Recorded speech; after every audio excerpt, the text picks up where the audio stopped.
చూద్దామండి. ఏలూరు నుంచి కీర్తి రాస్తున్నారు. రైతులు కానివారు ఏరువాక పూర్ణిమను ఎలా జరుపుకోవాలి తెలియజేయగలరు అంటూ రాస్తున్నారు. ఎక్కడైనా సరే చక్కనైనటువంటి పంట పొలం కనిపిస్తే కంచి కామకోటి పరమాచార్యుల వారు అలా నమస్కరిస్తూ ఉండేవారట. శిష్యులందరికీ ఆశ్చర్యం వేసేది, ఏమిటి మహానుభావులు అక్కడ నిలబడలా నమస్కరిస్తున్నారేమిటి? వృక్షేభ్యో హరికేశేభ్య పశూనాం పతయే నమో నమః. మనకి నమ్మకంలో మంత్రం కనిపిస్తుంది. వృక్షేభ్యో హరికేశేభ్య. హరి అంటే ఆకుపచ్చని, కేశము అంటే వెండ్రుకలు. చక్కనైనటువంటి ఆకుపచ్చ వెండ్రుకలతో అక్కడ కనిపిస్తున్నది మనకి.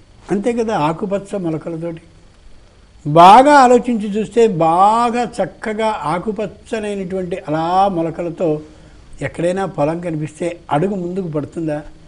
ఎంత హాయిగా ఉంది అని. దాని మీద నుంచి ఆ పొలం కిందుగా తడిసినటువంటి ఈ మొలకలన్నీ పైకి వచ్చిన తర్వాత ఇంతగా నిలబడ్డటువంటి నీళ్ల మీద నుంచి గాలి తగులుతూ ఉంటే ఆ చల్లదనం శరీరానికి ఎంత సుఖాన్ని కలిగిస్తుంది. నిజమైనటువంటి ప్రాణవాయువు ఉండేటటువంటిది అక్కడే. పొలం అంతా కూడా గాలికి ఎలా కదులుతూ ఉన్నటువంటి సందర్భంలో గట్టు మీద నడిచి వెడుతూ ఉంటే ఉండే ఆనందం నాకు అనుభవైక విద్య ఎంత సంతోషంగా ఉంటుందో.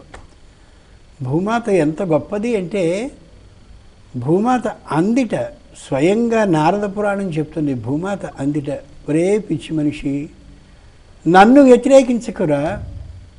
నేను ఎలాంటి దాన్ని అంటే, నీకు ఏది తినాలి అని అనిపిస్తే అది తినాలి అన్నప్పుడు ఏదో నువ్వు నాకు చెప్పాలి కదా.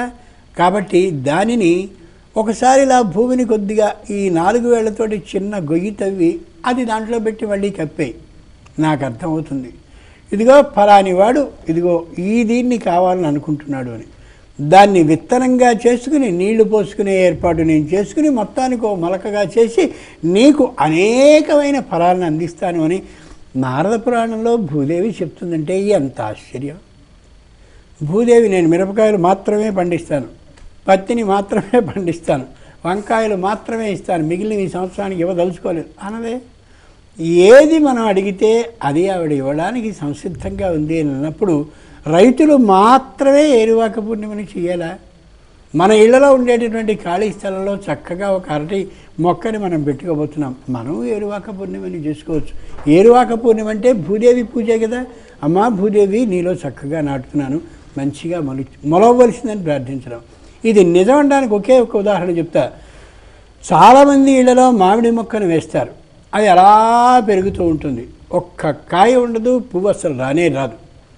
ఏరువాక పూర్ణిమని కానీ చేసి భూదేవికి పూజ చేసి, అమ్మా ఒక ఫలాన్ని చక్కగా పుష్పం వచ్చేలా చేసి చేయము అని ప్రార్థించినట్టయితే నిశ్చయంగా పుష్పాలతో ఫలాలు రావడాన్ని నేను చూశాను ఒక ఇంట. అంచేత భూదేవిని ప్రార్థించి అలా చేసినట్టయితే ఫలించి తీరుతాయి. మగ చెట్లు కొన్ని ఉంటాయి, వాటికి ఫలాలు రావు.